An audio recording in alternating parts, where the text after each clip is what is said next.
मंगलपुर कहने को तो एक खुशहाल गांव था, लेकिन गांव के पश्चिमी छोर पर स्थित सूखी हवेली और उसके सामने खड़ा सदियों पुराना बरगद का पेड़ पूरे गांव के लिए खौफ का केंद्र था। गांव के बुजुर्ग कहते थे कि सूरज ढलने के बाद उस रास्ते से गुजरने वालों को अजीब आहटें सुनाई देती हैं। एक शनिवार की रात गांव का एक युवक राघव शहर से लौट रहा था। उसकी बस खराब हो गई थी, इसलिए उसे पैदल ही उस रास्ते से गुजरना पड़ा। रात के करीब 12 बज रहे थे। सन्नाटा इतना गहरा था कि राघव को अपनी ही सांसें सुनाई दे रही थीं। जैसे ही वो सूखी हवेली के पास पहुंचा, उसे कुछ महसूस हुआ। ठंडी हवा का झोंका, अचानक तापमान गिर गया, जबकि गर्मी का महीना था। पायल की आवाज़, खामोश फिजा में छन छन की आवाज़ गूंजी। राघव को लगा जैसे कोई उसके ठीक पीछे चल रहा है, लेकिन मुड़कर देखने पर वहां सिर्फ धूल और अंधेरा था। राघव ने अपनी चाल बढ़ा दी, लेकिन तभी उसे किसी के फुसफुसाने की आवाज़ आई। इतनी जल्दी में कहाँ जा रहे हो? उसने पीछे मुड़कर देखा तो बरगद की एक टहनी पर कोई बैठा था। अंधेरे में चेहरा साफ नहीं था, लेकिन उसकी आंखें अंगारे की तरह चमक रही थीं। राघव का गला सूख गया। वो भागने की कोशिश करने लगा, लेकिन उसके पैर जैसे जमीन से चिपक गए थे। उसे लगा जैसे कोई अदृश्य हाथ उसके कंधे पर रखा गया है। अगले दिन राघव गांव के मंदिर के बाहर बेहोश मिला। जब उसे होश आया तो उसने बताया कि उस रात उसने सिर्फ डरावनी आवाज़ें ही नहीं सुनी, बल्कि मंगलपुर के उस अतीत को महसूस किया जिसे गांव वाले सालों से दबाते आ रहे थे। गांव के बड़े बुजुर्गों का कहना है कि वो आहट आज भी वहां मौजूद है।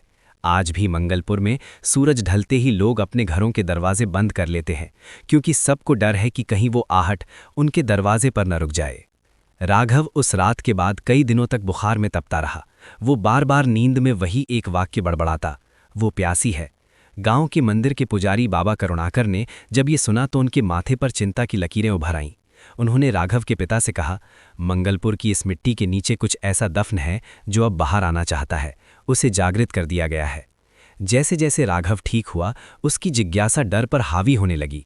उसने गांव के सबसे वृद्ध व्यक्ति दीनू काका से उस हवेली का सच पूछा। काका ने कांपते हाथों से अपनी हुक्का सुलगाया और बताया, 100 साल पुरानी बात है। ये हवेली कभी मंगलपुर के जमींदार विक्रम सिंह की थी।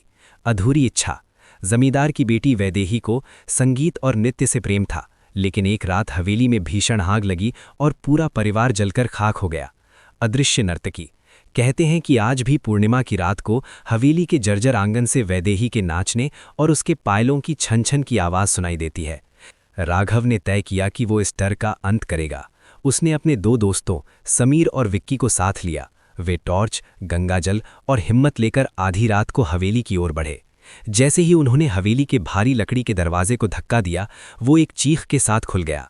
अंदर का दृश्य रोंगटे खड़े करने वाला था। दीवारों पर निशान। सालों पुरानी पेंटिंग अभी भी वैसी ही थी, लेकिन उन पर गहरे नाखूनों के निशान थे। हॉल में लगी पुरानी पेंडुलम घड़ी अचानक चलने लगी, जबकि उसके पुर्जे सालों पहले जंग खा चुके थे। हवा में अचानक मोगरे के फूलों की महक घुल गई, जिसके पीछे जलते हुए मांस की दुर्गंध छिपी थी। हवेली की ऊपरी मंजिल से किसी के रोने की आवाज़ आई। तीनों दोस्त सीढ़ियां चढ़ने लगे। जैसे जैसे वे ऊपर जा रहे थे, सीढ़ियां लंबी होती जा रही थीं, मानो हवेली खुद उन्हें अपने अंदर निगल रही हो। अचानक समीर चिल्लाया।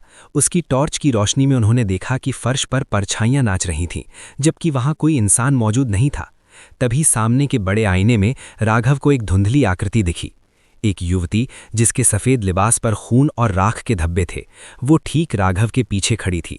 उसने अपना हाथ राघव के गले की ओर बढ़ाया और फुसफुसाते हुए कहा, मेरा पैर टूट गया है, क्या मेरी पायल ढूंढ दोगे?